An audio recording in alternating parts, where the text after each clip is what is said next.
Welcome in to Remedial Adventuring 401, a new real play TTRPG podcast. I'm Adam Souza, and I will be your guide through this fantastical journey as your DM. Prepare for an epic tale with 6 adventurers, each bearing the weight of their past failures from their original parties. Now thrown together in the Remedial class, they're on a quest for redemption and their elusive adventuring license in the captivating realm of Alorium. So, gather around the virtual table, wield your dice, and brace for a tale of second chances, daring escapades, and the pursuit of greatness amidst setbacks. Welcome to Remedial Adventuring 401, where new legends emerge from failure.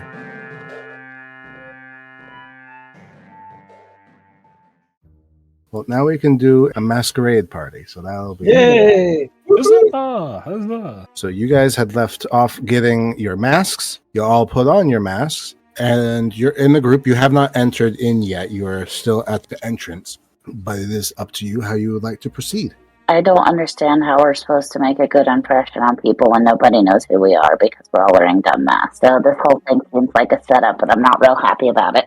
Real quick question. This is out of character before we get started. How do the masks work? Do they disguise people that wear them, or do they disguise people that are both wearing the masks from recognizing each other? So basically, when you're wearing, if you look at someone wearing the mask, the identity of that person becomes distorted. Even if you don't have a mask on. So if someone didn't have a mask on and looked at you wearing a mask, they would not see you, but you would see them.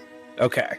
So in essence, she did do us a favor by giving us a mask. Yeah, but the whole job was that we're supposed to impress them with our country's adventuring parties, but nobody knows who the fuck we are. We're going to be effed over anyways, because it was a setup. I mean, I believe that. Eustace is very happy about this event. He's just like, oh, I get to talk to people. He's very much an extrovert. He's like, oh, I get to network. And nobody will know who he is. Thank goodness. For Eustace, though, give me a perception check. Let's say Holly's just happy to be at a fancy dance. 15. Okay. With a 15, you see that there's a very large ballroom. This is pretty much like the majority of what would normally be like a building. This is a very large space, bigger than like a high school gymnasium even. But you see large marble pillars on the edges. There's some very tall windows on the side with the very fancy satin curtains, and the whole place is very well decorated. You see lots of people, less than 100, but maybe 50, maybe even more, mostly in small groups. You also see a live orchestra. You see a lot of employees handing around drinks and snacks, hors d'oeuvres, things like that. You don't necessarily see any tables for like a meal, but you do see that they are passing around foods. You see there's an area where they have chess or something similar. They have a card game. They have different, I don't want to call them booths, but they basically are booths. It's just like a table with something that's happening there. And you see that a few of them look like they're activities, whereas a few of them actually look like they are displays. You see one display that's very much like, oh, this is Alorium, which is your country, but the other displays do not look like Alorium. They look like they're from other countries, and these might be related to those countries that the woman had mentioned earlier. What activities can Eustace see? Like, you said chess and card game of some kind? There's a chess tournament. There's some type of card game. There's some type of, it kind of looks like a puzzle competition. And those look like the activities. And then you also see more like cultural exhibits elsewhere. Okay. 2 questions. Mm-hmm. I have a advantage against magical effects. Okay. Which I didn't realize last time we played. Does that have any bearing on the mask? Okay, so it's because you didn't roll to be affected, it's just an effect, because it's a cantrip. There's no roll for it. Technically, that doesn't work, but when you start to try to remember people, I'll give you advantage on that. Okay, and then the other thing was, can I roll a history check to see if I can remember anything about hearing about any of these other gatherings or meetings or anything? Well, I'll remind you that last session you got a nat 1 on whether or not you had ever heard about these things, and it was a very much no. They've never talked about it before. You have no idea. Oh, yeah. However, what I will do because of your upbringing, give me a history check to see if you recognize any of those cultural exhibits from a distance. Okay, same with dice. 11. An 11. So of the 3 You recognize one. Please give me D6 for 1 and 2 is one country, 3 and 4 is another, 5 and 6 is 3. okay. You find a display on a country called Rivoria. Rivoria is a country that you just know of. It's a neighboring country. You have good relationships with this country. It's a mountainous city. It has really high peaks, but it also has really deep valleys and dense forests. So it has different regions have completely different feels to it because you literally have altitudes, like it changes the way things work. They're really big into like sustainable living. So they're really into the environment, being in harmony, herbal medicines, things like that. And that is the relationship that Alorium has with this country is botanical research, medicinal and plant research, things like that. The other 2 countries you don't recognize, at least not from a distance. Okay. Well, actually, there's 4 other countries, 2 of which you definitely wouldn't have recognized, 2 of which you might have recognized, but you didn't. Okay. Well, I guess she said we're supposed to be representing our country, so does that mean we should be standing by our table? She didn't say you need to stand by it, but give me, you know what? Because she didn't tell you anything, give me either a intelligence check or an insight check. I'm down. Hey, a 23. Okay.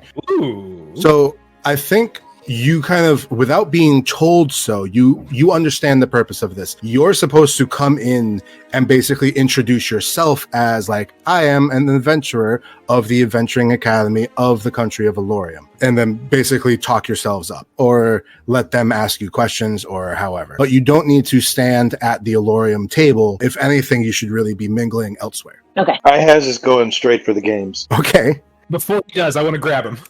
Okay. Fine. So Eustace tells everybody, we might be able to make a good impression by beating the pants off of these people at their games. I don't see how removing their clothing is going to help, but sure. Eustace blushes at the very notion. So he basically says, like, yes, we had a plan to let's mingle to various people and point out key representatives. But also, once we introduce ourselves, we can draw attention to ourselves and then say, like, I specialize in this, and then we beat them at their own games as a demonstration of our value.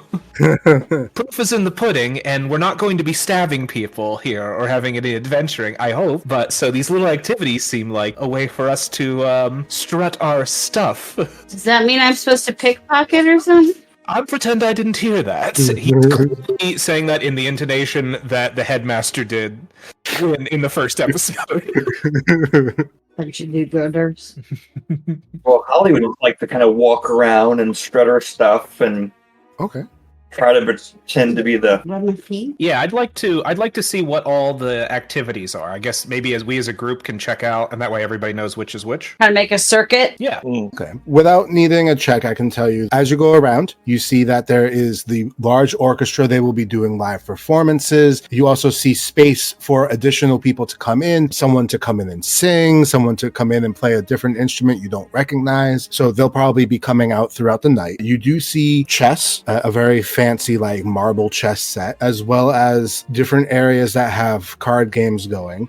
And it's not a gambling system per se. It's more just gaming for the fun of it. No one's betting any money type things. Is there any dragon chess or dice games? Along with the chess, we do have dragon chess. You do not see any dice games though. Okay, because I have proficiency in those games. So given Carbon Fang's background and she's probably familiar with these bougie events. Like, does she know anything that people typically like do in these kind of events and like how things work and how to behave? Between your history and also Cassandra's kind of rundown last session, you have a good idea of how to behave. So you don't have to worry about immediately making a fool of yourself. Immediately. You have to try now. But no, there's basically a lot of just socializing and talking, and everybody's going to make themselves sound better than they really are, but that's just kind of par for the course. One of the things that you notice is a lot of these people are wearing diplomatic pins. This is what people wear when they come from other countries as representatives to say like, hey, I am, from another country, so don't mess with me because I do have, a diplomatic immunity. Mm-hmm. More like diplomatic protection. Right. But yes, you see several people. And what I will tell for all of you is that there are at least 2 cultures that you see at this party that you've never seen before. There's 3 of them that you recognize. They seem normal to you. It'd be like an American seeing like German, French, and British versus all of a sudden seeing someone from Laos or Cambodia. Macronesia. I hear your country sinking into the sea. And we don't. There are 3. You said. There's 3 that you know, 2 that you don't. Cassandra knows one of the 3 very well. That was the Rivoria country. The other 2 countries she didn't recognize from a distance, but she probably would recognize if she looked further into it or spoke to someone from there. Okay. Okay, but we're all from like well-to-do backgrounds, right? Yes. Mm-hmm. So we should all know how to act here. Yeah, that's what I was saying. Like between your backgrounds and like kind of having that rundown before you showed up, you're good to go. Like no one's gonna awkwardly walk into it, or if you do something weird, I'll give you a kind of a heads up. But And we should all be sufficiently cocky enough to handle ourselves. sure. Hopefully. Pride is a sin. You know, it's something we want to be modest, appropriate. Well, let's go be charismatic, I guess. I'm gonna go check out these new people. Sure. All right. The first thing I would like is a check from Hollybrook. Can you please give me a charisma check or a performance check? Your choice. Pretend to be alive. Yeah.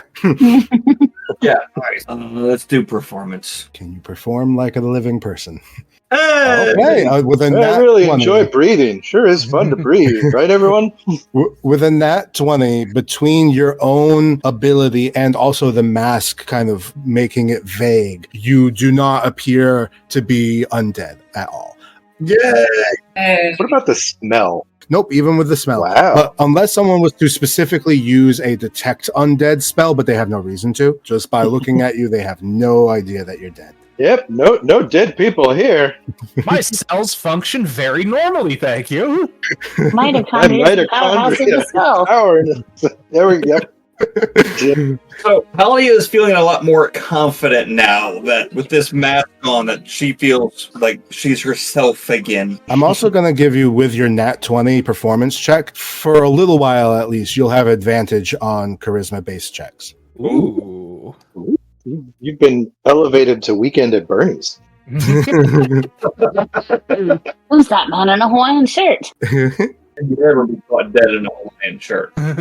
So I know Ihaz is going towards the games. Is Eustace going towards the games? I kind of, yeah, I guess if we're all going to go to the games and regroup, should we announce ourselves first or make an impression and then announce ourselves? Actually, so that's a good point. Something I forgot to mention is as you are entering into the ballroom, the little old woman that hired you tells something to an announcer who then announces each of you in turn to introduce you as you arrive. Which is why the mask is so important.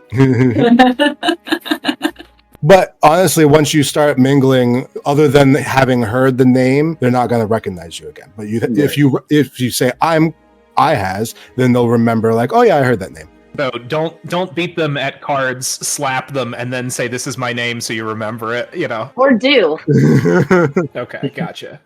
Depends on what kind of impression you want to make. Exactly. Yeah, I guess. And you said there are 3 games: cards, chess, and dragon chess. Yeah, like chess and dragon chess together, and then cards. Okay. So is Dragon Chess like chess masters back in the day where the pieces fought one another? No. Yeah.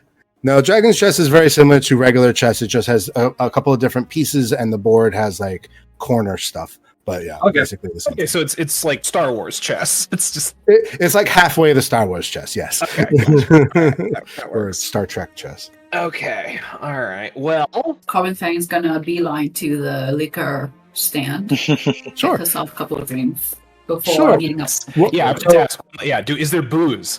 So I did say that people are basically walking around with trays of food and drinks. There's nowhere to actually just fill up on food, but you can take from these trays. Okay. You see 5 different people with alcoholic drinks. You can go to any of them. Let's say Holly immediately finds the closest one and just takes a cup and starts kind of flaunting around. Bottoms up. Sure. You take some Fay Perignon champagne. Ooh. It's a little sparkly. For the 2 of you going towards the games, which game are you first attracted to? Oh, Dragon Chess. That's my jam. Okay. Cards. Cards. Okay. So, Ihaz, you go towards chess. As you go, there's actually a couple of like tables set up with this, so it's not just one table. And they say, "Hey, would you like to participate?" But of course. As you do so, you are seated at a table, and basically what's going to happen is I'm going to determine whether you lose or lost now, and then we'll kind of role play it, okay? Okay. So what I would like from you is an intelligence check, and you have proficiency, so we'll add your proficiency, which I believe is a 2. Okay. It's not great. Okay, so an 8, not great. So I'm going to make this another check for someone. They also didn't do great, but they did a little bit better. So it's going to be a very drawn out game, but you're going to lose. It's a slow, boring game that no one wants to win. Oh man, slow boring chess at a party. Wow. Yeah. Yeah. What a rager. You're going to lose, but as you're placed down, you see a man. Give me a D6. Okay. A 5. Okay, cool. You see a man in attire that seems foreign to you, but still formal. The man has an interesting look to him. He's very tall, very slender. He has a mask on, but you can still see the pupils of his eyes, and he has these really piercing green eyes. He's got a mop of unruly hair underneath, but his mask seems to be like a falcon's mask. And he sits and he introduces himself. He says, hello, my name is Thaddeus. What's yours? My name is Ihaz. Oh, I've never met a dragonborn before. We don't have many of you in my country. Oh, well, now's your chance. Oh, yes. Are you, where are you from? I'm here with the Adventuring Society, or whatever we call ourselves. The Adventuring Academy? Yeah. I'm with the school. I'm with the school for what's travelers, what's nuts. Give me a persuasion check. An 8. Okay. He takes that in. He's like, okay. Well, dragon's chest. Oh, is this a dragon thing? Oh, is that uncouth? I'm sorry. Yes. I'd say it's uncouth, but it's also very true. Yes. He's very flustered. You have a very long and very awkward game with this man. Did you find out which country he's from? He will in a bit. Between the two of them, they'll have a conversation. Eustace, you're going to go down towards the whatchamadiggit card. Yes, the card. That's the name of the game. Whatchamadingit. Whatchamadingit. That is. It's 4-card draw and 4s or 2s. Like, and they're not playing for money. They're playing for candy bars. Whatchamacallits, to be specific. Yes, so you go to play whatchamacallit, and you sit down. Now, this is a group game, so there's actually going to be three other people with you, and the 4 of you are all against each other. There's no dealer. So what I would like from you is a performance check. okay. Let's see. You're playing euchre. Yeah, I guess so. Hey, a dirty 20. Okay. You do a few rounds very quickly, and of maybe 5 rounds, you win 3 of them, one of which is a draw and one of which you lose. Of course, there's no money, but they are all impressed with you. And with your performance, this is also looping in you kind of being a character. Mm-hmm. So as you speak to them, there's 2 people from this country, and the third person is from one of your allied countries nearby. He is not from Rivoria, though. He is from Verdantia, which you know is kind of like a tropical country, but between the 3 of them, they're there. Is there anything that you would guide the conversation towards, or do you kind of just let it happen? I would probably guide it towards displaying or talking up the value that adventurers bring to the table. So, like, I guess what I would say is, I would probably do some charmer thing about like, well, you can't serve both God and money, but since this is just for fun, I guess I'm #blessed. And then I talk about, you know who else is blessed? People that hire adventurers. So the third man introduces himself as Lucian, and he is this dapper individual. He agrees with you. He says that adventuring is important, and you kind of come to the memory of the woman that kind of explaining things. She's like, you know, our allies, and especially even our country, know the value of this. You really should push it towards the other people. However, it's still good to make a good impression on these people to continue the investments that they've been making. Gotcha. Now, he actually does talk a little bit. He says, oh, yes, our adventurers, we don't have quite as long of a history of adventuring as your country, of course, but ever since that we've adopted your system, we've actually quite increased our GDP, having people come in and or go out and get treasures of hordes and all these things. So we're actually doing a lot better, and you guys do a very good job training your adventurers. So I am all in favor of this. Interesting. And could I maybe gauge the difference between their adventures and our adventures? Sure, I'll allow you to guide the conversation to kind of parse that out. Just give me either a persuasion or a charisma check. Okay, let's see. 14. Okay, 14. He's going to make a check. Just one higher than you did. Oh. So he's a little cagey, but not in like a I'm being secretive way, but in a more of just like maybe he doesn't even know, to be honest. Okay, gotcha. But yeah, so you try to peek it out. You know that there's a difference, but what it is, you don't really know. Well, I guess what I'll do is I'll pivot and try this for all rich capitalist people that love synergy. I want to pivot it and say, well, if there's ever an opportunity for us to work together and become greater than the sum of our parts, we would love to have training or exchange of cultures between the two adventuring academies. I would like a persuasion check with advantage, and this is going to be very important. So if you get very good, something big might happen, depending on what happens. All right, here we go. Don't fuck it up. 2 networks. Oh, 23. Okay. So with a Nice. 23, he looks at everybody at the table and he realizes he's among allies. The three of you are from one country. He's the outsider. And he kind of lowers his head a little bit and in a more hushed tone, he says, there's been some talk about possibly an alliance between several of our countries. As an adventurer yourself, I don't know if you've looked at that A quest that's on all the boards. Oh, I Oh. see. Interesting. Well, I give him a wink and a nod, like, you're secret. I get you. You're safe talking here. I reassure him, I guess. Are you going to say that you've seen it, or are you going to not say that you've seen it, or... Well, I'll be honest, I was hoping to answer that question immediately after I refreshed myself what the A quest was looking at the board in Discord. You never looked. I told you that there was one, but you never looked. You're like, let's look at the D's. Yeah, okay. I don't even know if you looked at the C's, to be honest. No, you I didn't. don't know it. Did we? Oh, okay. Yep. Yeah, because one of them was the country on the ocean. Wait, I thought we. Oh, I'll trust you. Yeah, we probably didn't. No, we did not. We definitely did not. Yeah. Okay, So- let's say I'll pivot to be like a no, but tell me more. I was occupied with a previous mission. I'm just getting back into town after solving a terrifying spiritual problem for a captain of industry. Okay, I would like a deception check. Okay. Yeah. I mean, it's a matter of perception, right? It's true. Didn't lie. All right, 15. Okay. Okay, with a 15, acceptable. He says, well, if you take a look, there's some talks about there's that god of death, who likes death. Of course not. And that god is going to be a thorn in our side, as no matter what we do. And if we can limit his power or even cut him out altogether, who knows what that could do for our societies as a whole. We're only in the talking phases, but yes, that is something that we're looking into. Okay. Killing God? The god of death. Again? We limit him. We hobble him, maybe. Just limiting his ability to influence our countries. Ooh, interesting.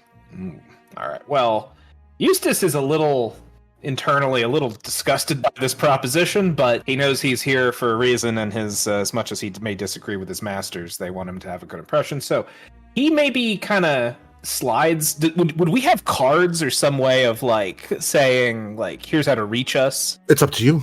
Would you have had the premonition? I meant would. I bet Eustace probably would have some kind of document that's like, oh, this is who I am, to present and be like, look at how fancy I am a little bit. Probably. Okay, I could see that for your character, sure. You hand him a card and he says, well, when we get into a more concrete phase, I will be sure to contact you if you are still interested.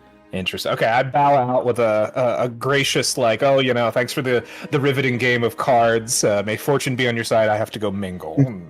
excuse myself. All right. Going back to IHAS, you've had a conversation. What I would like is either a charisma check, a performance check, or if you want to be lying through your teeth, a deception check. Okay. Okay. With an 18 deception, you have made some good points that are all false. That's right. Now, how would you have been guiding the conversation? Would you go towards any conversational topics or anything? I'd want to learn more about where this person comes from and what brought them here. Sure. Try to impress them by just making crap up. So, yeah, Thaddeus, he mentions, yes, I was once a very timid person. I worked with magical properties of plants, and I come from a family full of garment weavers, and I was the odd man out to go and learn herbology and botany. But I was also a bit of a recluse. And one day we had people come to the village, and they're actually from this country, and they mentioned starting an alliance with our country. We had only recently accepted your country as a open border, so this was very new, and I decided to take a chance, and now I'm here. You guys have different plants than we do, and I find the intricate leaf patterns beautiful symbols here. But yes, that what brings us here. Now, they also mentioned trying to establish an adventuring academy in Eldermore. Now, we don't have that, and to be quite honest, it seems a bit foreign to me. But so far, everybody seems to be quite for it. They haven't given me any reason to doubt them. And your tales of Regalia has been quite interesting to listen to. Your complete lies. But yes, I'm still not quite certain what we would use it for. We don't have adventures in my country. We're very, I don't know how to say. We have horses. And that's the most exciting part of our day. We don't have these exorbitant, quests to go find treasure or ancient ruins or anything like that. So I don't quite see the purpose. But people do seem to think that would be good for us. But I don't know. I still don't. What do you think? And did you give him your real name, or did you still lie? No, I said IHAS. Okay. So he calls you by name. He says, "What do you think, IHAS?" Well, in a way, I think, and I can relate to your experience of branching out from the family background. That itself is a type of adventuring, trying to use your curiosity to develop new knowledge that wasn't available before. It doesn't have to be going off and fighting a giant monster. It can just be learning new things that people weren't acquainted with yet. Coming here itself, type of adventuring quest. True. I appreciate that. I like that. Give me a persuasion check with advantage. He likes that answer, or he wants to like that answer at least. Yeah, we'll see. Okay. With a 17, I'd say that yes, he accepts that. He's not about to go establish the academy in his country, but you've given him reason to like this. So for the two of you, we're going to put you on pause for a little bit. I believe Carbon Fang was going to the alcohol, or was that Hollybrook, or both of you? That was me. Carbon Fang, you go over to one of the employees who has a tray of drinks. Actually, you see different employees and you see different drinks. One of the person has whiskey, one of the people has brandy, one of the people has cocktails, one person has champagne, which Hollybrook had gone to earlier. And there's also another person with a little bit of like a basket, and it's got different herbal infused teas. I'll go with the champagne. A Fay Perignon champagne. It sparkles up on the top. You can enjoy your drink. What are you doing other than that? Are you mingling? Are you looking for anything? Well, I know the last time we mentioned any of my family there, but do I recognize anybody from my social cycle or people that I've run into from past family parties and events? Give me a perception check with disadvantage, since you have the mask effect on these people, so it's kind of hard to recognize them. Mm-hmm. Oof. Okay. So you don't know. You see a bunch of people that you don't recognize, but it's not solely because you don't know who they are. It's just you don't recognize them. Mm. So I feel like with Carbon Fang's personality, she probably would not feel comfortable coming up and talk to people. Okay. So she's just gonna go stand against the wall, just chugging drinks and observing people. Okay.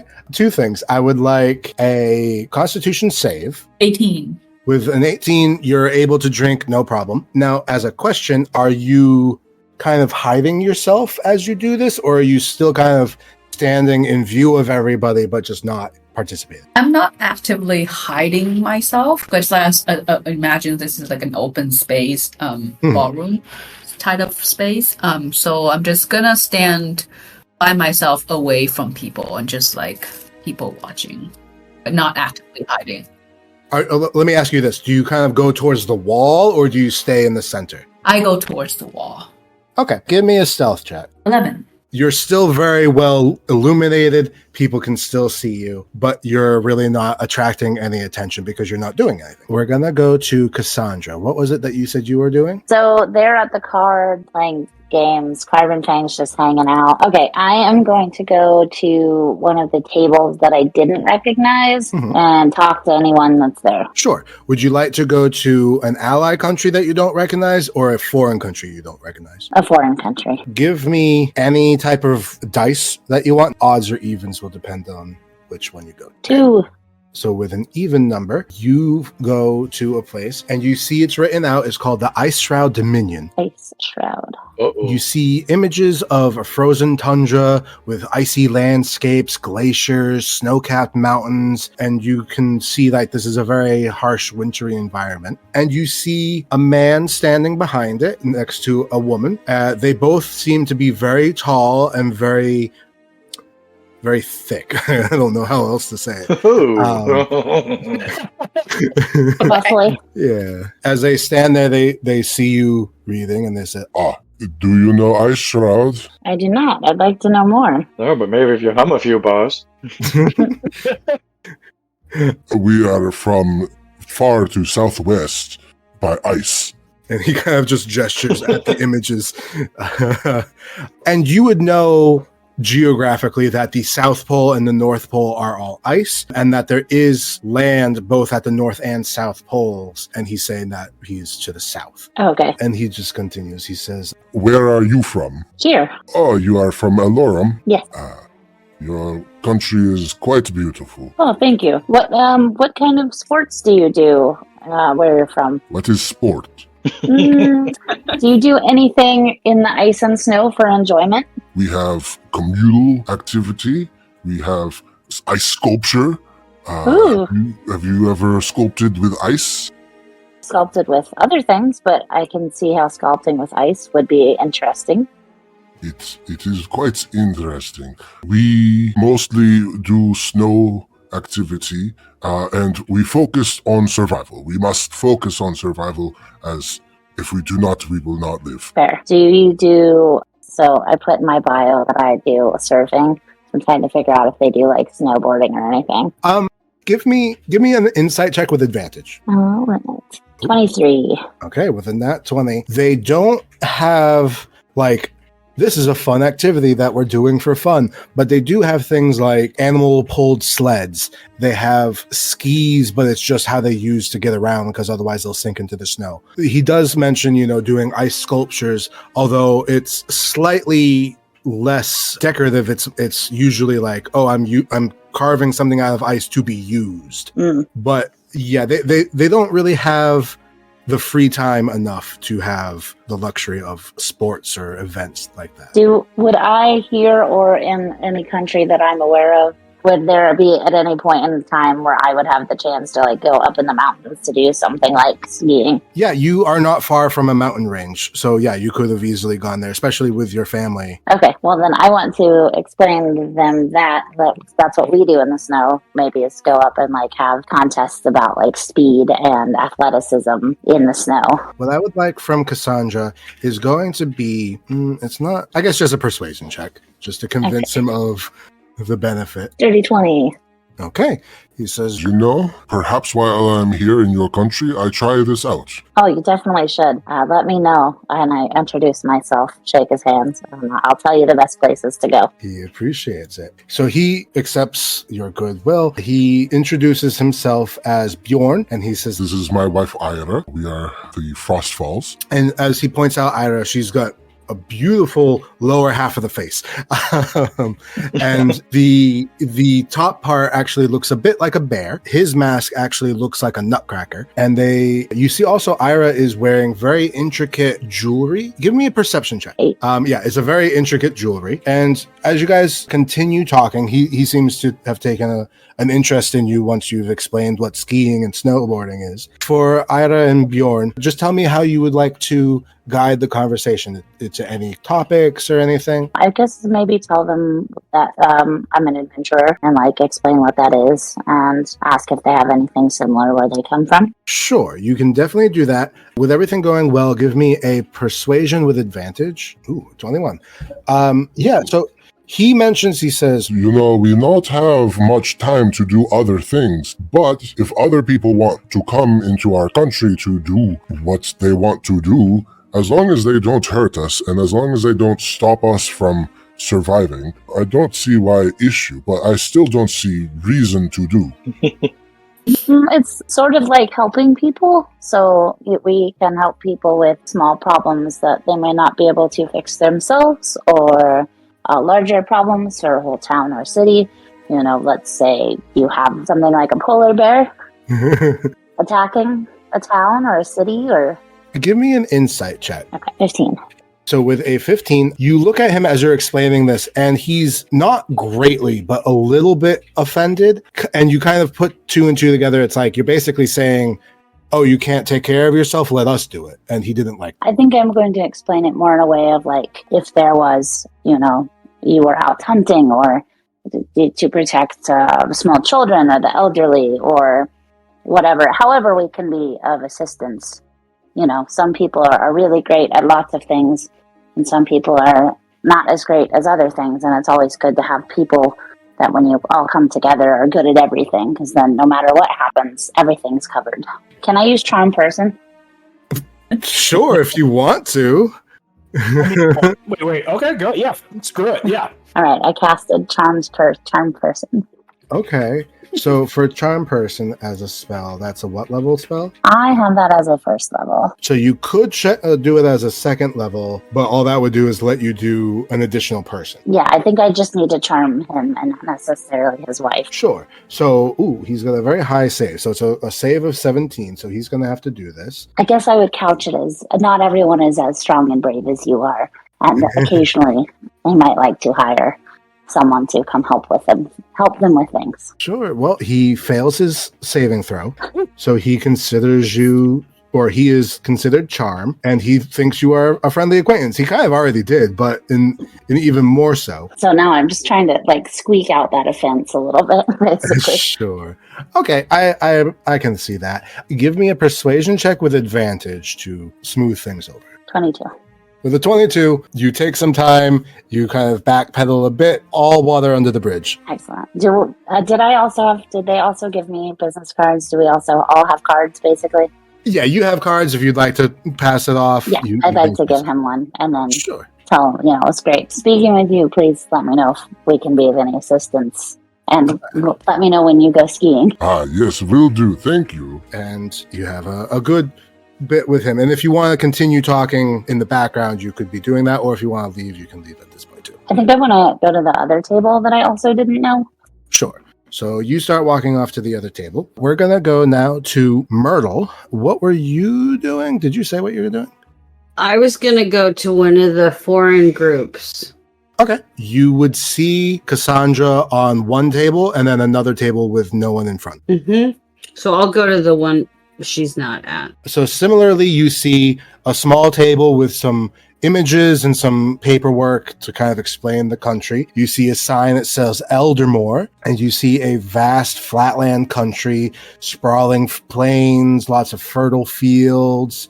You see a lot of pictures of horses and a lot of farms. And you see two ladies behind the table, and they are watching you approach. Says, oh, well, hello there. I introduce myself and ask them how they're enjoying their visit so far. Oh, it's quite interesting. It's very different from our country, but it's been a very productive time. We've done a lot of shopping. Oh, what kind of shopping? Oh, well, metallic objects that we don't quite have ourselves. We do have metal, of course, but a lot of these trinkets that we don't have. So we've got quite a collection to bring home. I share with them, a love of shopping and talk with them about that for a few minutes. Sure. And then I refer to their pictures, and so I ask them about their country. Are you farmers? Yes, we do grow grain, but we also raise horses. Our country is very big into horses. Oh. In what ways do you use your horses? Is it for pleasure, work? Sorry. I'm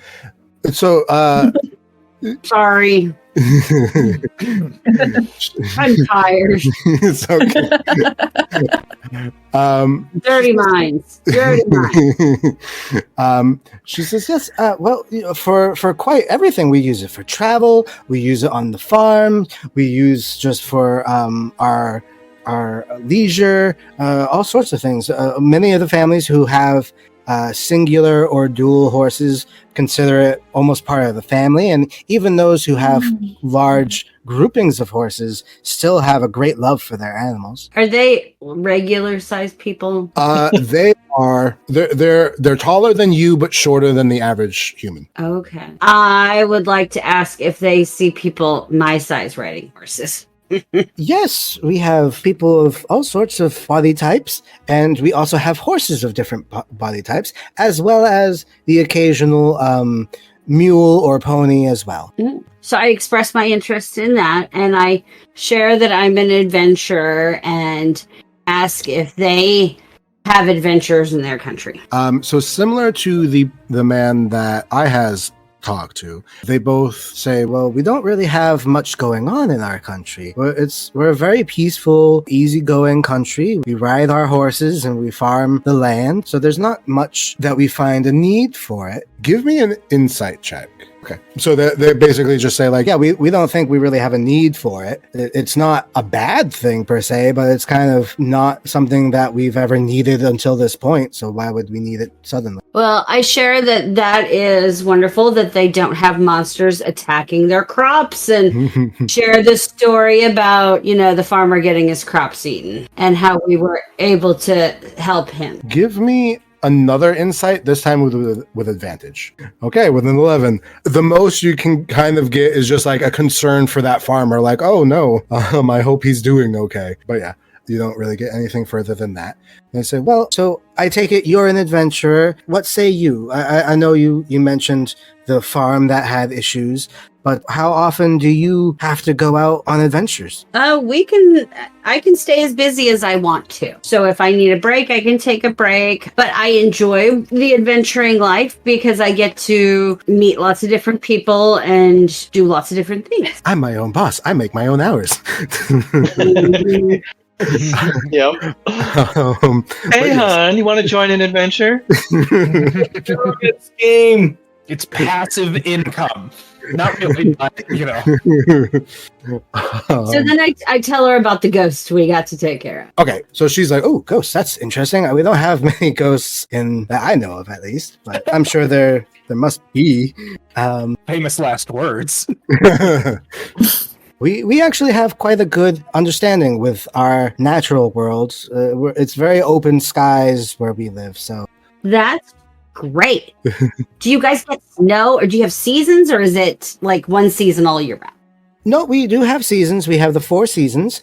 We've been told that we have a very mild summer, but we do get harsh winters on occasion. Mm-hmm. How do those horses handle the snow? Well, there's different breeds. Some of them love the snow. They'll prefer it to be anything. But then, of course, some of them are very picky and don't like the snow too much. And for those horses, we give them padding and all sorts of protections, which we've developed over generations. It was wonderful meeting you ladies. I'm going to have to write this down so I can come visit sometime and ride the horses. Of course. If you would like, we do have a flyer. I would love one, and I'll give you my card. Oh. In case you ever need any help. Excellent. Thank you so much. And you get the Eldermore flyer. Okay. So, Hollybrook, you had gone to take some champagne. What did you do after the champagne? I think her being the drama queen that she is and kind of used to being the center of attention, she's probably pretty good at like reading a room. Okay. But more at like the high school setting. So this is probably a little above her league, but there's still probably some similarity. Yeah, and you've had like family events, so you've seen a few things. So I think at the moment she's just kind of walking the room and just chit-chatting, mingling, and just kind of getting an idea and just reading the room to see what's happening and who the players all are. Sure, definitely. You know what? Give me an investigation check as you kind of actively look around and pull in information from the people around you. Oh, this isn't going to go well. Oh, okay. With a -1. Oh, Mr. Magoo makes his entrance. Just maggots crawl out of her mouth. You start looking around and you don't notice a person carrying a tray full of food. Oh, no. And suddenly there's a bunch of smoked salmon canapes with a dill cream cheese just going everywhere. Oh, my favorites. Ooh. And with that, what I would like is a performance check. And in this case, you want a low one to make not big of a splash. But with a nat 20, you make the loudest fucking noise you have ever made. Ever. Every person's eyes are on you right now. Everybody except for I recognizes that this is Hollybrook. And she's just right in the middle of everything. Everyone's kind of looking at her. I'm not. I'm ignoring her. Sure. You had the initial like loud noise look. Oh, it's her. Look away. But with the majority of them looking at her, before she does anything, does anyone do anything in this moment, or do you distance yourself from Hollybrook? I feel the compassion of D&D Christ compels me. I see someone in an embarrassing social situation. I want to run in, and everybody immediately turned on to her, right? Like, this is the biggest thing in the room, so it's got to be the most embarrassing. I mean, I tripped once in the cafeteria in college, and my tray went everywhere, so I'm having, like, secondhand cringe. Yes. Eustace runs up to Hollybrook. Is anyone else doing anything, or do you let the situation unravel from there? I know that Carbon Fang is not. She doesn't know these people. Or pretends to. Fair enough.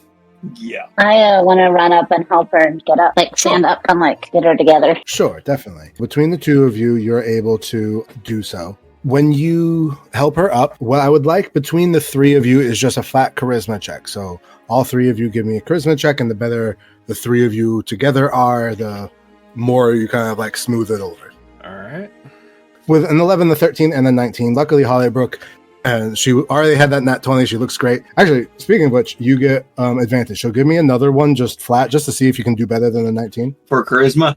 Yes, just a flat charisma. Nope. Nope. Okay, so you didn't get to that one, so that's good. Get rid of that. Get rid of that now. We're all over the board tonight. Okay, but with a 19, a 13, and 11, people noticed you, but you didn't continue to make a scene, and people kind of look away out of embarrassment, secondhand embarrassment. There might be a couple of people like keeping an eye on you, but nothing to really worry about. As the three of you are now together, do you discuss anything, or do you... So Hollybrook blames it squarely on the guy. She takes no responsibility. It's not her fault. Okay. Just... how dare these waitresses and waiters not pay attention to where they're going, and just kind of sits there and mumbles so only the two can hear. So plan of show the waitstaff a shred of decency is out the window. For her, yes, sadly. Okay, Eustace slides in like Kevin McAllister on his knees, just like swoops in there. He's like, this could be an opportunity for us to show and demonstrate to everyone what happens when someone is shunned and has troubles, and allies come in and help them. And then he does a very obvious, very large, comical, a big loud, like a, Like, we can turn this. We can use this. This doesn't have to be an embarrassing cringe moment. Give me a performance check. 24. Okay. Oh. Yeah, you turn it around. You exude whatever personality or mental or whatever you want to exude. I'm thinking televangelist. Sure. People look at you and go, okay, this guy knows what he's doing. I can see the value of more than one person. Sweating heavily, wiping your brow with some sort of napkin. And then I want to turn to them if possible and say, like, who amongst you has not fallen upon hard times, both personally and nationally? An adventuring party is just like me and my friend here. We help when help is needed. Oh my god. I know. It's so crazy. You don't want to need us, but when you do, you can call. Yes. All right, give me a performance check with disadvantage. Okay. For your own teammates, I might add. Oh, ah. A lot of people kind of just like shrug and go back to what they were doing. That's fair. That's fair. It's worth a shot. Now that the eyes are off of you, though, the three of you are together. Is there anything that you do or discuss, or do you go back to doing your own things?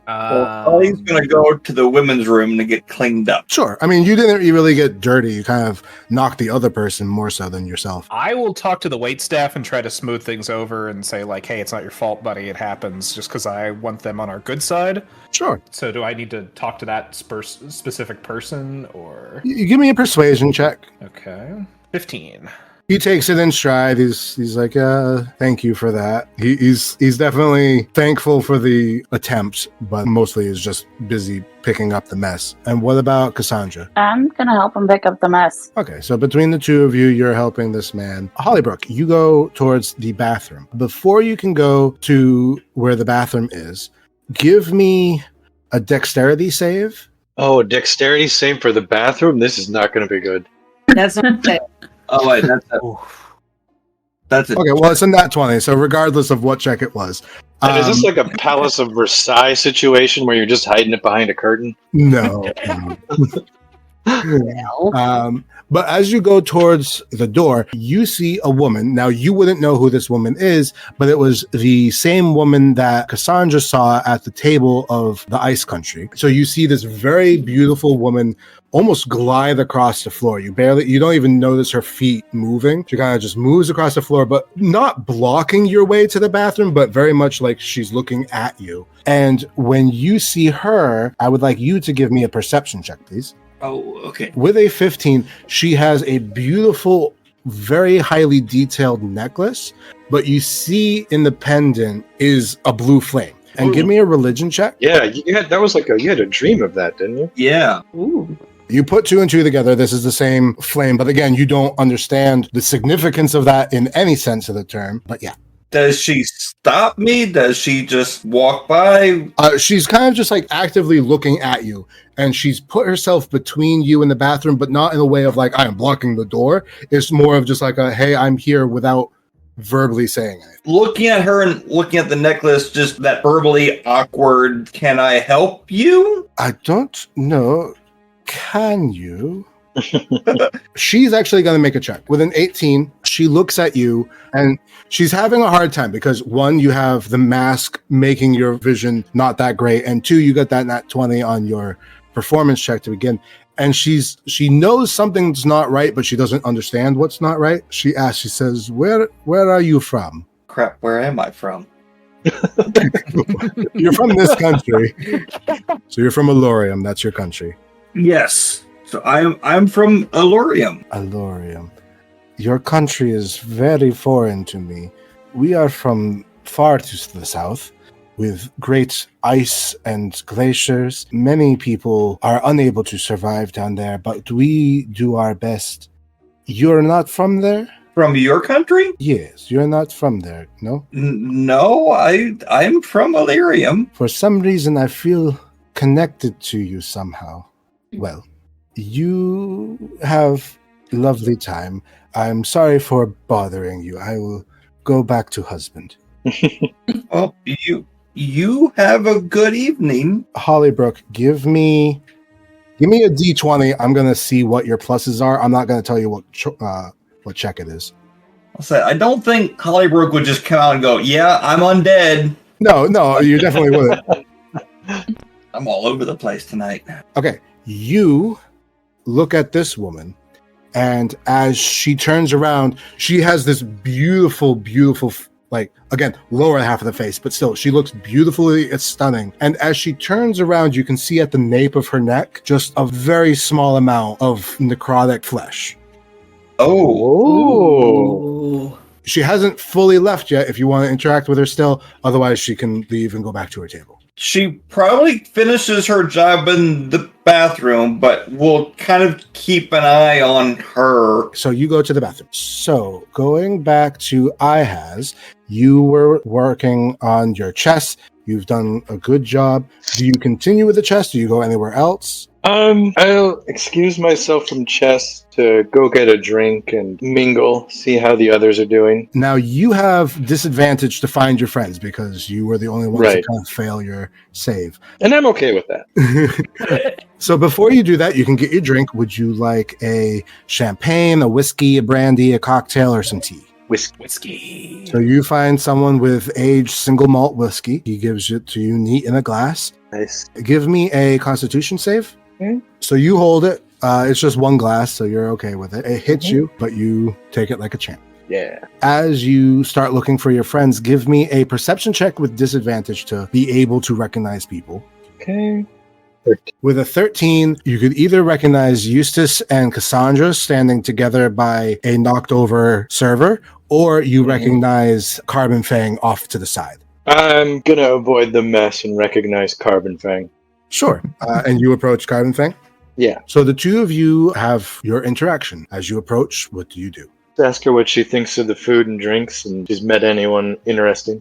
Food and drinks are alright. I haven't talked to anybody. I was just wondering, at such an event where adventurers are features, I was wondering why they only have like chess games and no strength games, like wrestling or something, or arm wrestling or thumb wrestling or something.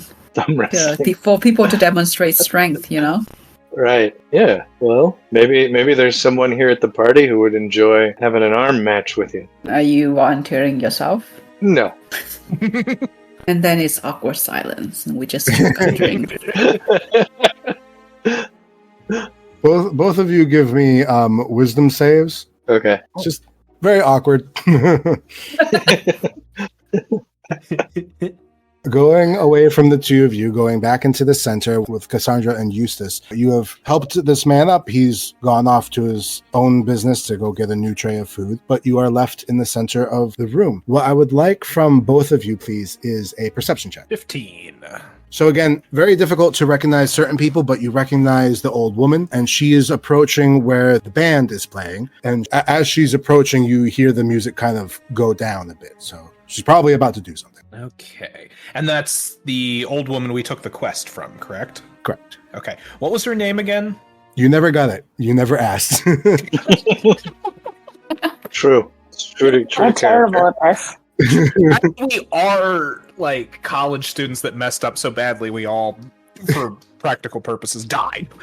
We did go to the Lockheed Martin School of Diplomacy. This is good role play though. Why would remedial students ever care who their teachers are? Yeah, exactly. Like we'd be like, oh yeah, here's just somebody telling us what to do. We just do it. We don't get involved with them or know anything about them. They're barely people. Like they're just obstacles. Yeah, they just hand out grades. Give me the stamp. Give me the stamp. Give me the stamp. How far gone is the tray guy, the waiter? He went back into the kitchen or something? Yeah, the one that you knocked over, he's gone. But there's other wait staff nearby. Okay. All right. Yeah, I wanted to see if I can talk to them real quick. Sure. Are there any that saw me help out the other guy? Because I kind of want to... Yeah, there's one nearby. Okay. So I want to strike up a conversation to him, kind of match his tone if he's frustrated or, I want to be... Basically, think of how do you do fellow kids, except it works? Like, sure. How do you do fellow... Yeah. He actually seems pretty apathetic about the whole thing. Like, he's here to serve and isn't really any emotion one way or the other. Okay. I want to press him for some information. about the party and anything that's gone on? Like, what are the waitstaff talking about? Sure. Normally you would have disadvantage on this because why would they talk to you? But because you've helped out and because you're being charismatic and whatnot, it'll cancel out that. So just give me either a charisma or persuasion flat. Okay. I think I'm with him as well. Can I also roll a charisma Sure. or a persuasion? Nat 20 plus 5, 25. Oh shit. All right. I pop on my blue collar, like I pop it up, and I'm by like normal fucking people. Am I right? You know. So you just ask like how things are going, basically. I want to press. What are the waitstaff talking about all these? He wants the bougie hot people? goss. What's the hot? What's the tea? What's the goss? What's going on that the waitstaff have picked up on, and how can we use this to our advantage? Sure, definitely. All right. Let me actually even see what he knows. He's just like, I don't know, man. He knows a fair amount. Okay. The DM slowly unzips his brain and slides information in. You're going to know more. So he has a tray and he's kind of like walking and talking and you're following him. And as he kind of leaves the area with other people, he says, well, those ice people, this is the first time they've ever been in this country, or any of them have been in this country ever. Ooh. We don't know much about them, especially just us as the wait staff. People have definitely been talking about them, but I haven't really gotten the beat on what everybody's understanding of them are. I don't even know if they have an understanding, really. Interesting. The other people, the horse people, we've been talking to them for a while. We've had some of them come to visit the city before, but even compared to these other people, you know, they might as well be our friends. But the people definitely want to crack open that nut that is the Iceland Dominion. Crack that nut. Is it the ice and the horse people who don't have adventurers in their country? Correct. Neither of them have adventuring academies or industry. Horse boys, horse girls, horsemen, horsewomen. It's an entire country of Horse 14-year-old people, centaurs, girls if you will. Yeah. reading young teen romance novels. The entire country's Lisa Frank. Their biggest export is colorful pipictures of horses. Terrible. Make it canon. It's now canon, I guess. Horsepips.org. Basically, he ends, though, saying that the night is still young. There's more to come, so we'll see what happens. Ooh, interesting. Can I maybe ask, as he's leaving, maybe just one more thing, a Columbo, if you will.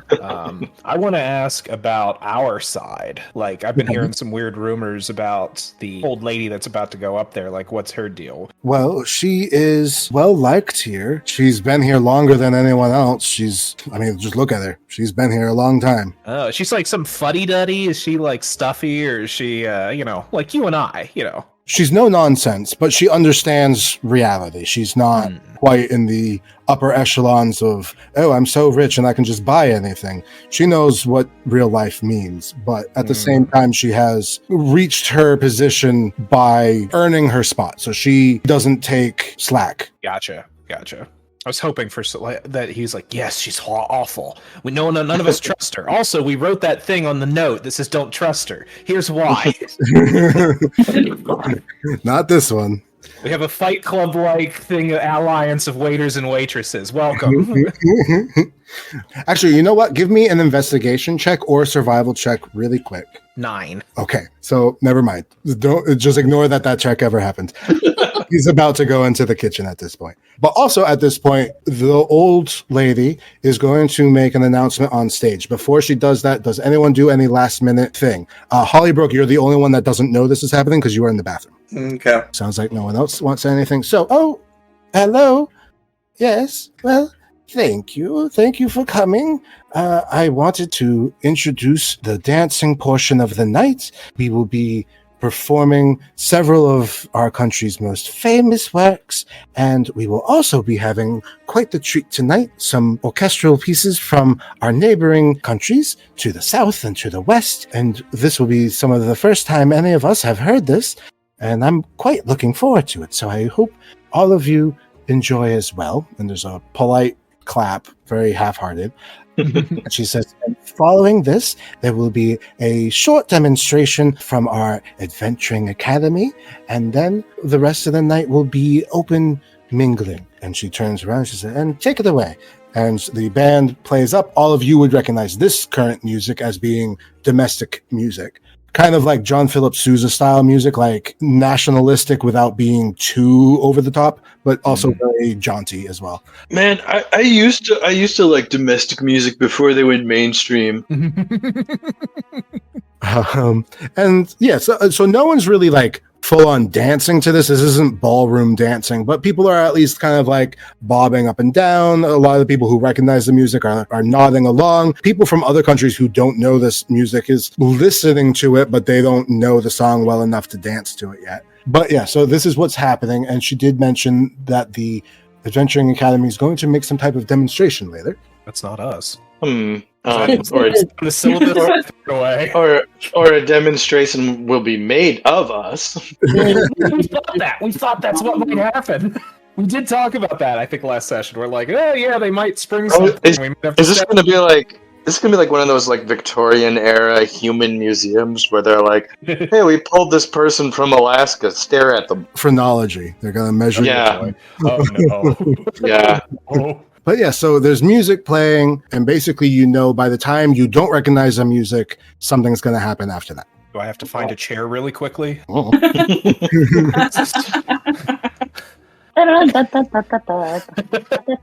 At this point, Hollybrook, you have exited the bathroom. You really weren't dirty in the first place, but you've spruced yourself up even more, and you have Dirty girl. you have come out, and now there's your country's music playing.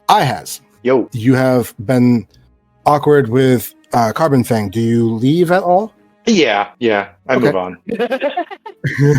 Is there anything that you would go towards in particular? Probably head back towards the games. Maybe try my hand at something different. So there's the card game. Give me a performance check. No, I do not. So with a 6, you do very poorly. You're very happy that you didn't bet anything. Yeah, I am. And you're also kind of too embarrassed to really make any connections. Yep. Give me another Constitution save. For embarrassment? 14. As you finish up your card game, give me a perception check with disadvantage. Also a 6. A person arrives next to you and they kind of look at you. They recognize you and they recognize the fact that you don't recognize them. And then they kind of like wave their hand in front of you. They basically speak to you. Oh, okay. So for you, in your initial, like, I don't know this person, but they know me, what would your first reaction be? A little skittish. It's a little standoffish. Want to figure out what's going on. Who is this? Eustace, you can speak to him now. Okay. Oh, definitely skittish. So he doesn't recognize me, right? He doesn't recognize you, but like he doesn't knows, want to. like, yeah. Okay. Okay. I would be like, and do I recognize him? Yeah, like you see him and you're like, hey, this is him. And you recognize the fact that he doesn't know who you are. Well, yes, I think we should probably, very prudent to, how shall I say this? And he's clearly like kind of half stumbling, but let's just say this whole situation seems terribly out of pocket. That's what you say, right? Out of pocket? Is that the parlance of Oh my god. Can I go back to not recognizing him? I mean, you're still not quite sure who this person is, but the voice sounds familiar. Yeah, no, I know that voice. Yes, it's very out of pocket. How would you say? What is this? This is it crunchy or cringy or anything like that? I would maybe not quite. It's a real soggy bottom. Use that. Yes. It's a very soggy bottom, if you will. Be wary of who your friends are. I guess I would say. Oh yeah, absolutely. You know, if you and I look him right in the eyes when I say that. Give me first an insight check and then a perception check with advantage. Cool. So you look him straight in the eyes. He's being an awkward little shit, but you look at him right in the face. And what was it that you said? Oh, he was saying, like, be wary of who your friends are. And I was like, yes, I am. Looking right in his eyes. Are you trying to intimidate him? Nope. I'm just doggy in his bottom. Wait, you think that I'm me, and, Yes. but you don't know that for sure, right? Yeah. Because the mask is okay. All right. I would maybe not trust that woman. She's how shall I say? She's the opposite of a Yas queen. Whatever. Perhaps a nay queen, if you will. Yes. She's a nay queen. I think that's what they call their queens in the horse country. Good one, fellow party guests. You have quite the wits on you. As this is going, the music changes. Now it's playing music that you don't recognize. And it does have a very, what you as players might feel like old style country music, not the modern country music. And you feel just by your small interaction with it is that this song is from the Eldermore country with the horses and the agriculture. The nay queens. Yes, the Nay Queens. Does it have a country twang? It's got the old style country twang. Yeah. I was thinking Carbon Fang feels like filled with anxiety, with anticipation since the last announcement. So she tries her best to just like make herself as invisible as possible and just sort of head towards the exit, maybe get herself closer to the exit. Give me a stealth check. Semi-successful, 15. They're going to make, well, not they are, but in general is going to have an opposed. So yeah, no one's paying attention to you. Yay! As you make your way towards the exit, what are the others doing? What's Myrtle up to? Trying to blend so I don't get put in an awkward situation. Okay. Blend in with the other people, or blend as in blend in with like the background? More with the crowd since I'm small. It really shouldn't be hard. Plus, I'm good with my stealth. With the comment about the Adventure Academy, I don't particularly want to be put on the spot. Sure. Give me either a performance with advantage or just straight deception to kind of hide within the crowds. 13. Okay. You're not extremely well hidden, but you're also not sticking out like a sore thumb. Yeah. You're kind of hidden. Carbon Fang is mostly hidden. What's Cassandra and Hollybrook up to? Hollybrook's probably wrestling with, do I go talk to this lady or not? Because that would require to tell a stranger that she is also undead, and I don't know if that's something Hollybrook would actually do, given her hoity-toityness. But give me a Constitution save. This is just to see if you have like the balls to do it. Oh, okay. With a 22, you feel like you're quite confident that you could probably tell this woman out of anyone. Okay. So I start looking for her. I see if I can spot her in the crowd, especially since I know nothing about what's about to happen with whatever. You also didn't see her at the table, so you wouldn't know that that's where she would go to. So give me a perception check. It would normally be with disadvantage, but because you had like that moment, you give you advantage to cancel out. So just a flat perception. Hey. Okay. Yeah. You recognize her lower half of the face and you go straight towards her. She's standing off to the side as her husband speaks to someone else. So you approach her and start talking? I do, but I try to keep it like nonchalant and not try to draw attention and just... Of course.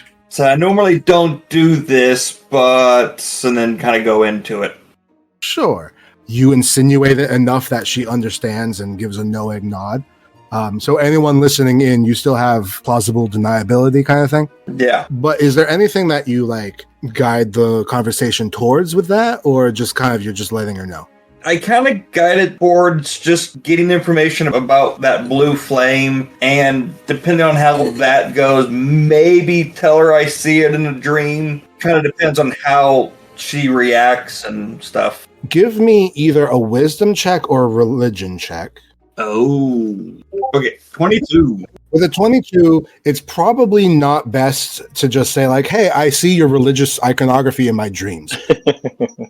Oh, okay. You know, you can at least still talk to her about the iconography, just don't necessarily come out straight saying, I see it in my sleep. So you speak to her. Give me a persuasion with advantage because she wants to talk about it. 17. She says, yes, many of our people back home, the winters are harsh. The summers are not that much easier.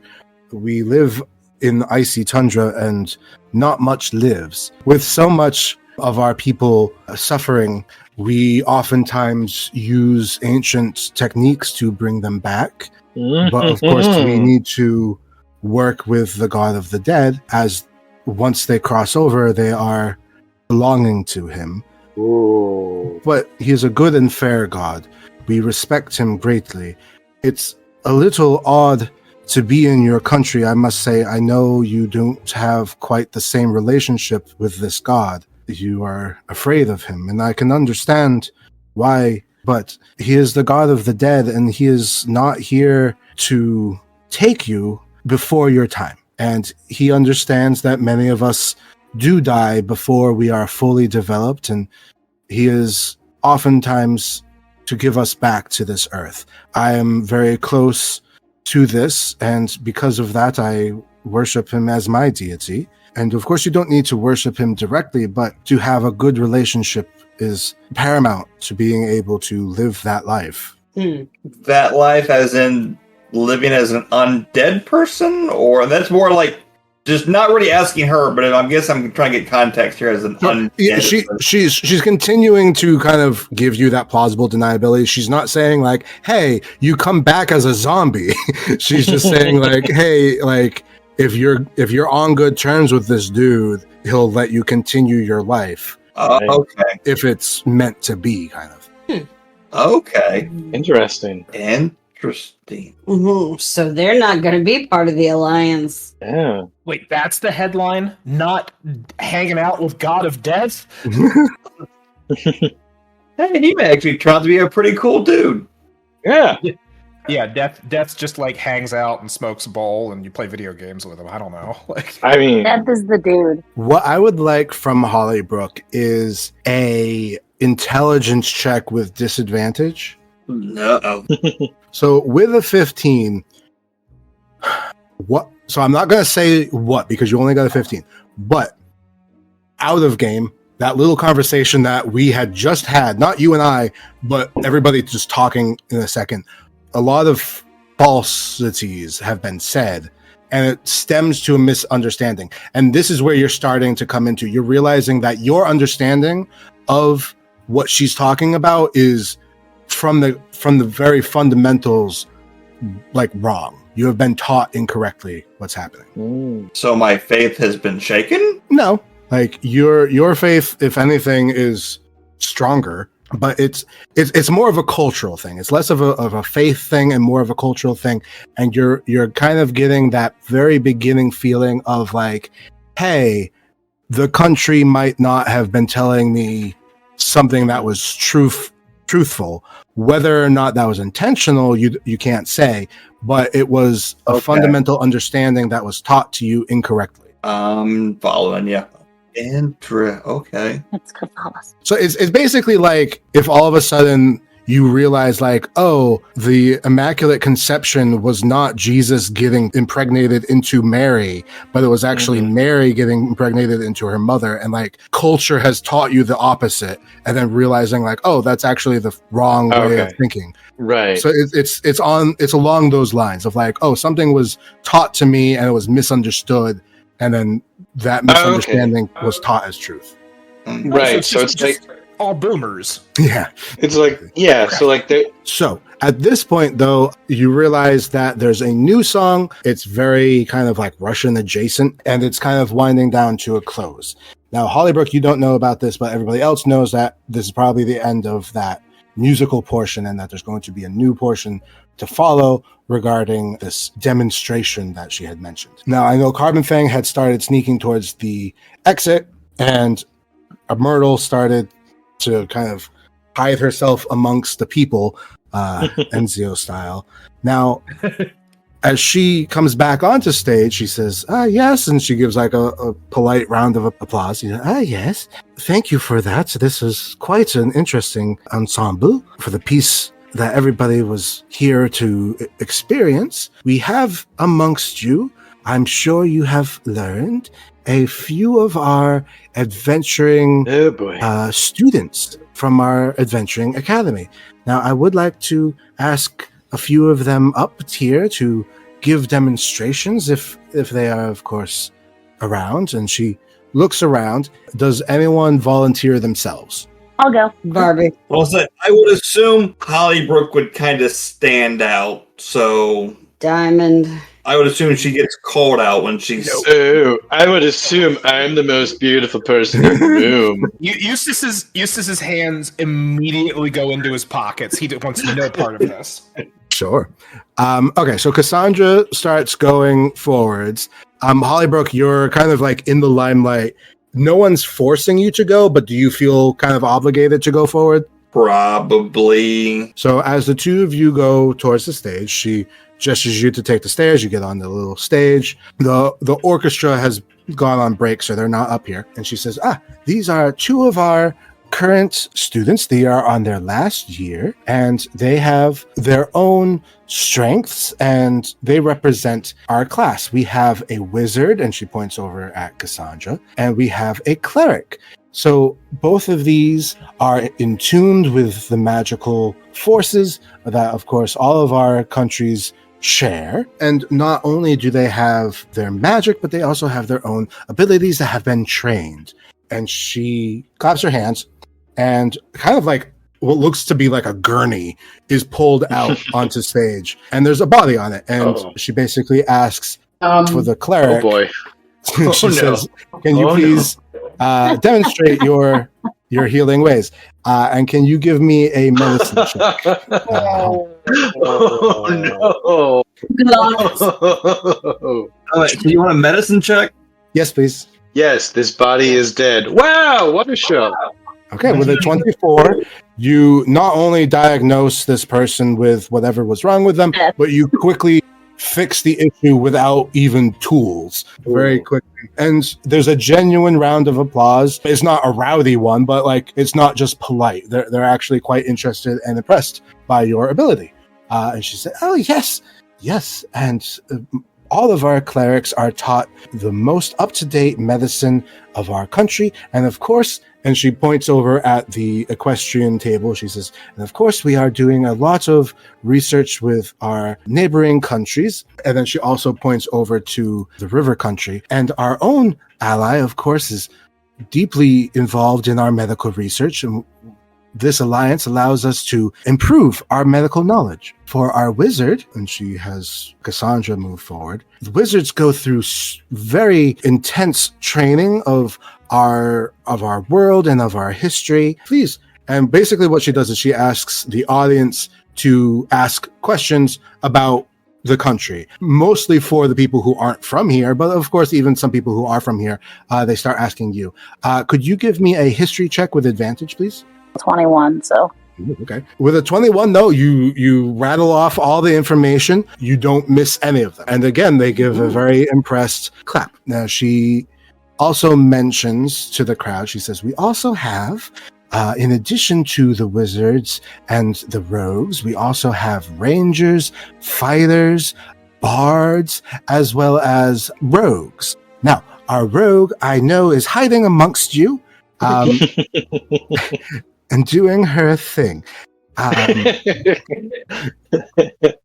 With that, does Myrtle do or say anything, or do you stay hidden? Myrtle will step out from the crowd. Okay. As you kind of step out, even the people that you were next to are kind of shocked at like, oh, that was the rogue. Oh, okay, yes. And what I would like basically is just a stealth check to kind of do that, exiting into the crowd to see how they see you. Okay, with a 9. Not the most impressive thing, but the fact that you were there at all is still impressive. They go, oh, yes, rogues. Well, people. Yeah. So with that, and with the knowledge of what's happening, does Eustace or Ihaz or Carbon Fang present themselves, or do you stay off to the side? Ihaz does like a casual, like, yeah, like nod and wave, like, I'm here. Our fighter, of course, is very agile. They take intense physical training. And can you give me either acrobatics or athletics with advantage?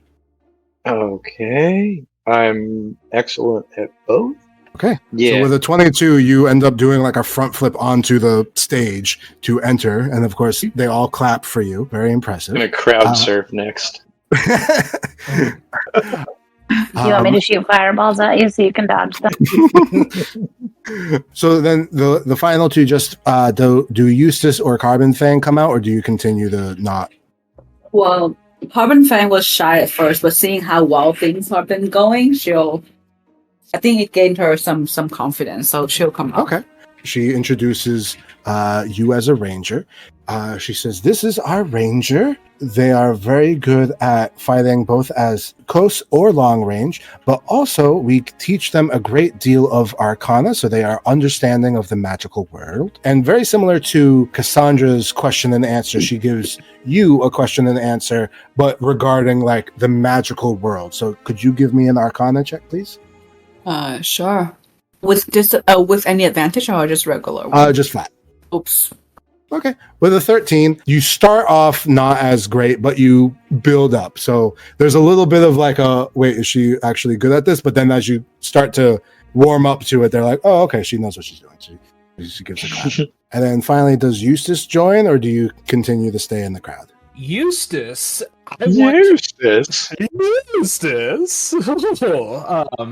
No, I think I honestly don't know what he'd do in this case. I think he does enjoy trying to do his best, but he doesn't really like the spotlight as much as, probably people would think. I don't know. Here's the thing. He would probably feel peer pressured into it. Yeah. Everything else. I'm gonna say that as you go up, you feel pressured into it, so you're kind of gonna do your own thing. Give me a sleight of hand check. Oh, okay. Hey, 17. You make it to the stage, and you hand the old woman her own pocketbook. Hey, picked off from her before you got onto the stage. And the people are confused at first, but as she acknowledges, like, oh, my bag, they all realize, like, oh, this man was able to steal from her. Take a bow and quickly exit. Also, in that, give me a deception check. Okay. Ooh, 10. Okay. With a 10, you try to basically hide yourness, but like, they know that you're awkward, but they don't take it any offense. It's just like, not everybody is meant for the stage. You make your leave. What I would like is from all of you to give me a performance check. And basically combined, you need a 60 to get a good score. And then the more you do, the better the thing will be. So you got a 96. So you did 50% better than you needed to. So a lot of the people have been impressed by this. So not only did they accept this as like, yes, this is a good show, but also this has impressed me enough to better believe in this as a system and as an academy. So very specifically, you have been presenting the Adventuring Academy, which teaches people how to be adventurers. And as you leave the stage now, she goes on with a few other people who have joined now, and they start talking about adventuring as an industry, which would be then taken by these other countries to add into their own domestic product, for lack of a better term.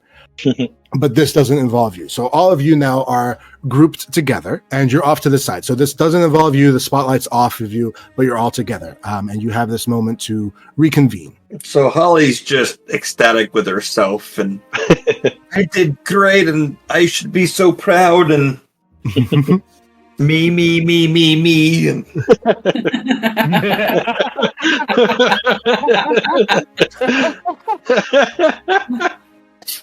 So I'll mask it off now, I'm assuming. It's good to see the inner diva coming out. Carbon Fang, what did you say earlier? Oh, did we take off our masks? Like, are we done with the event? Or No, the event's still going on, but like your demonstration has ended. Okay. Is there anything else that you discuss amongst each other? Eustace goes ahead and shares and positively reinforces the team because he's a positive guy and shares what he learned about the nations when we're away from people. What he learned about the Alliance and like, oh yes, I made a good impression on an ally. I didn't get to talk to too many foreign people, but our allies are definitely interested, and I think we did a good position. And I learned a key bit of lore about some things about the god of death and global intrigue. I'm sure Hollybrook is interested in this. Let's say, Yeah. she looks at him but doesn't really say much. Just kind of gives me that inquisitorial look. Hollybrook, give me a religion check. 10. Yeah, so you kind of paying attention, but you don't say anything. So what was it that Eustace said? Or did you actually say, you just said you learned something about him? I said I learned a bunch about something in global intrigue, especially when it comes to the god of death, because he's probably going to be proud of himself. Like he's probably like, look what I did, like not in a bragging way, but just like he's like, yeah, I found out something. This is outside his wheelhouse, so it's like, ooh. Definitely in a bragging way. Ooh, I found it. It's like picture an evangelical Christian being like, I went to a rock concert. It's like, ooh, aren't I exciting and dynamic? I found out about the god of death. Look what I can. Does anyone else share anything? I Yeah. wonder what that note was about. Like, we haven't seen. I want to share the group that we haven't seen anything super suspicious about this event. There's also the potential that there's discord within the academy, and based on the competing visions of the god of death we've found, there could be competing visions of what's to happen with the alliances that might be made. Well, Holly hasn't said anything yet about the competing vision. Yeah, that's true. Only Holly knows about the visions. Yeah, there is something Ihaz has to bring up. Earlier, there was a moment where someone was trying to get Ihaz's attention, and he didn't quite recognize the person, and the voice was a lot like Eustace, but when he examined very closely, it wasn't Eustace. What? So that, somebody faked one of us. Potentially they're faking more of us. I don't know anything more than that, just that somebody was acting and trying to talk like Eustace, but upon close examination wasn't. Don't know what that means. Eustace feels kind of, I don't know, not violated, but creeped on. He immediately starts looking around anxious, what's going on? Who? Someone's trying to be me? What? And Ihaz is like, I'm as confused by this as you. Why the hell would anyone want to be you, of all people? Well, That's why I stared closely. I mean, why are you talking to me? Discussing this here. I mean, you're off to the side. People aren't next to you. Yeah, we're near the punch bowl. Yeah. No, we're near the baby carrots. No one's getting those at a party. Yeah, no. Celery sticks and ranch dressing. Celery sticks. And we're near the veggies that no one's getting. You guys, I guess, would see Eustace kind of be like, and he's worried about this because that's creepy. Yeah. That's they could be he's like ugh. Eustace, give me a perception check as you kind of just scan the room to see if anyone looks like you. Okay. 15. Again, you're battling against the illusionary magic of everyone's mask, but you don't see anyone that particularly looks like you. But then again, you don't know how well Ihaz would have recognized you or not. Yeah, because what I've noticed Ihaz did barely recognize anybody. So actually couldn't tell anybody apart. I think that you have an inkling, yes. Okay. And I guess at that point I go, Ihaz, are you sure? I stared into his eyes. Eustace holds up the nice bag that he bought from the tailor. He goes, did he have this? Did you notice this? I didn't look at his clothes very closely. I don't know. Give me a perception check in retrospect. Okay. 14. I mean, his outfit looked similar. You weren't discerning to be like, is this you? But you're like, oh yeah, it's the same color, it's the same basic outfit, and had a bag. Mm-hmm. Did have a bag, yeah. Didn't feel right. Eustace is understandably creeped out that someone's impersonating him, and is starting to sweat a little bit. He's like, oh, this is weird. I don't like this. At this point, you all realize that the event is mostly over. The speech of the industry portion is coming to a close. And then there's just a little bit of mingling at the end, and then people will start trickling out of the ballroom. This is basically your last chance to make any impressions that you want to make, do any investigations you want to make, anything like that. So this is the ending of this event. So whatever you want to do, this is your last chance. Should we all just kind of split up and see if we see anybody that looks like Eustace? Yeah, I mean, could do that. Yeah, or see if there's anybody that looks like all of us. Like anyone. There could be anybody. Mm-hmm. But there's that cantrip, right? How can we recognize anybody? Like, we can't even recognize. We could barely recognize each other. It is difficult, but not impossible, but it is difficult. Does anybody have a pen or ink? But what if we pay attention to clothes and not a mask? Does anybody? What if we just burn down the entire ballroom? There we go. Panic. and then maybe people would be freaked out and start taking off their masks as they escape. Okay, I think I have in my inventory. Do I have something that's can write?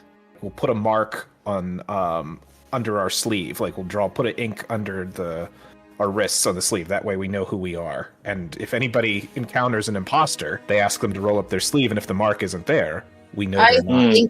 Is there a time for this? That's what I'm wondering. Yeah. Eustace, you have a disguise kit. You have makeup. You can just easily make marks on people. Okay. All right. That'll work then. Yeah. So you have marks to identify yourselves physically. Each of you give me either perception if you're going to passively look, or give me investigation if you're going to actively go out and look for people. Okay. Investigation is active look? Yeah, and act like you're going out to search for that person versus you're standing there looking around. That would be perception. And we're all doing this? If you want. If you want to not participate, you can do that too. 9. I got a 9. I got a 9.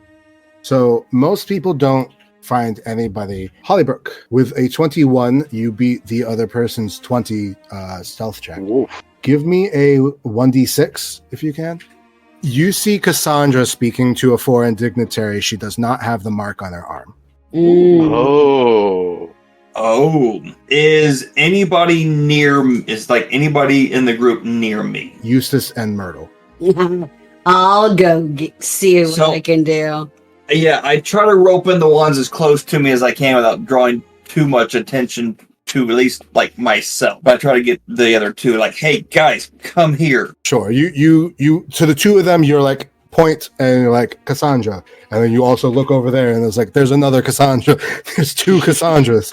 Yeah. What do I need to roll to try to get over there to get some information? Or follow her? I don't know what my best option is. Give me a stealth check. Happily. Or not. Yes. Somebody can come up and join the conversation and see what the fake Cassandra's saying. Ooh. Eustace? Fake Cassandra sees you coming from a mile away and goes into the crowd and kind of, for lack of a better term, disappears. Oh, she's in on it. Well, yeah. Yeah. Well, there's just proof. Well, it's fake Cassandra. We don't really know anything about her other than she's fake Cassandra. So the fake Cassandra is now missing, and at this point, the guests are starting to leave slowly, not being ushered out or anything, but people are oh, it's getting late, let's go. They're getting their last bit of drinks. There's no more food, but people are still having drinks, but a lot of them are starting to make their way out. Do we still see the people that fake Cassandra was talking to? Yes, that person is still there. So whoever saw the conversation, can you come up and talk to the other party? I don't think I saw the conversation. So. Yeah, unfortunately, you went elsewhere to go look. If the three of the ones who did perceptions, if either of you want to go to that person, you could. Yes, I immediately want to go there because wait, did Eustace notice the fake Cassandra, or did the others notice as well? Sorry. So Hollybrook noticed and pointed out to the two of you. Okay, yeah, I want to go over there immediately. Sure. You immediately go over. You see this person. This is a foreign dignitary. This is someone from the horse country. But yeah, you can speak to this man. He sees you come up. I think Eustace would be obviously a little shook. He's like recovering because now he's got the situation. He knows that there's multiple fakes. There's something going on here. How would he try to cleverly discern this? What's Cassandra dressed like? She's got that copper dress. Okay, I guess Eustace, it's from the horse country. Damn, so he has to be on his good behavior. Mm-hmm. To say, where's my ex? Did she cheating on me? Help me out, man to man. You know what? Give me an insight check. Okay, let's see. 14. He didn't talk to you because he seems to be in a bad mood. Oh, okay. In that case, Eustace will try to repair this. He'll say he had introduced himself as a member of the Adventuring Academy, and unfortunately say that there seems to be some confusion going on, and we might have someone trying to sully our name of the Adventuring Academy. We have somebody that wants to poison the well between our countries, and I think it was the person just last talking to you. Okay. Give me either a performance or a persuasion check. Okay, I will do a persuasion. 11. Okay. Oof. So he kind of looks at you odd. He's like, yes, I saw you on the stage. I saw her on the stage as well. She was very good at the questions, but I wonder if those questions were planted. She didn't seem so smart in person. Okay. All right, that gets me a little bit of information. Did anybody else run over? What do you mean? Any of the 3 other perception check people? I think Myrtle, did you want to go? I did, but I failed I didn't do good on my stealth check. Oh yeah, she basically just left, but you're still there. So if you want to talk to this person, Yeah. Sure. Okay. So there's other people around. Where is real Cassandra? Real Cassandra's off to the side. She just went out to go look for other people, but didn't find anyone. Where is that in relation to where fake Cassandra just ran? 2 opposite directions. Okay, I point that out to the dignitary, and I say, how could that person be over there and here at the same time? I go, we have an imposter in our midst. Okay, give me an intimidation check to cause a panic. Oh. Ah, damn it. See, the one time I have a character that's like, he would probably be telling the truth here. I hope I get a nat 1. Okay, all right, a 6. Okay, with a 3. Okay, you're not very intimidating. He's like, look, I don't have time for this. I don't know anything. I'm just gonna go. He turns to leave. Myrtle, is there anything you do as he tries to leave? Can I try to follow? Maybe see if she's left anything? Sure. Either give me a survival check or a investigation check. Hey. Okay. With a 19, what I will say is this is a very clean establishment. However, earlier, Hollybrook knocked over some food, so there was a little bit of gunk on the floor. Not enough that it was very visible, but with you doing your survival check, you saw very faintly footprints leading away, and it was a female shoe. And as the female shoe continues, it slowly changes into a regular shoe. Oh, cool. Okay. Interesting. I'm guessing I lose the trail. Yeah, eventually the whatever was on that person's footwear wears off. But at this point, most of the people have left, and the little old lady approaches the group of most people, which I'm assuming actually would be Eustace and Hollybrook and Myrtle. And she says, oh, well, thank you. Thank all of you. You did a wonderful job. If you don't mind, I'll stamp your cards in the morning. We just need to kind of get a balance of how things went. People are going to be having a few individual meetings for the rest of the night. And depending on if any, and she kind of wink, wink, nudge, nudges, any international developments happen, you may, of course, be compensated for a C-level class. Otherwise, you will be more than definitely getting your D-level acceptance. Yeah, okay. I will be at the ministry office. You may come as early as 8 a.m., and I will be in my office. I just realized I never gave you my name.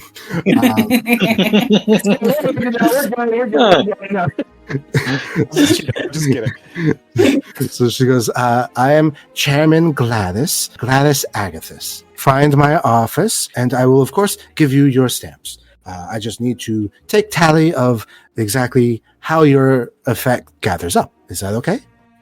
Sure. Eustace feels that he's just been had. Like, Mhm. he just did a work and they said, I'll pay you tomorrow. Yeah. If you want, Office will be empty. if you want, you can give me an insight check. Yeah, I'll give an insight check. Tomorrow we're gonna find out she doesn't even work here. She died 20 years ago. What are you talking about? Yeah. Okay, yeah, with a 5 check, she died 20 years ago. Yeah, I mean, she said that she'd be there tomorrow. If you feel that's a lie, then you feel that's a lie. If you feel that's a lie and you want to be like, no, stamp it now, you can ask that. I can't fight City Hall, or in this case, the bursar's office, or whatever. I think we should follow her and see what how the after party discussions go. Actually, yeah, is there a way we could stick around, or are they going to break out into, they're going to go to bars nearby and, hobnob? Yeah, already most of these people have left Okay. and have dispersed, and then you assume she's not going to stay in this ballroom, because this ballroom isn't part of the ministry. This is for renting out space. Yeah. I mean, if you want to follow her, you could, but I don't want to stalk one of the ombudsmen or whatever. I don't want to stalk them. okay. So at this point, does the group go back to the hotel for the night? I guess, yeah, we have the rooms. Why not? Yeah. So you go back to the hotel, you get a long rest. I don't think anyone expended anything again, but you do get the effects of a long rest, and we'll wrap up here for today. Thank you for listening to Remedial Adventuring. The outro song is Thinking Doc by Anachronite, and their various ambient tracks are by Bardify. Our players have asked to remain anonymous, at least for now, but I have been your DM, Adam Souza. Next session's actually going to be a 2-part charity stream, but we'll be back following that with our normal D&D podcast. See you in 2 weeks. She's a Nay Queen. I think that's what they call their queens in the horse country.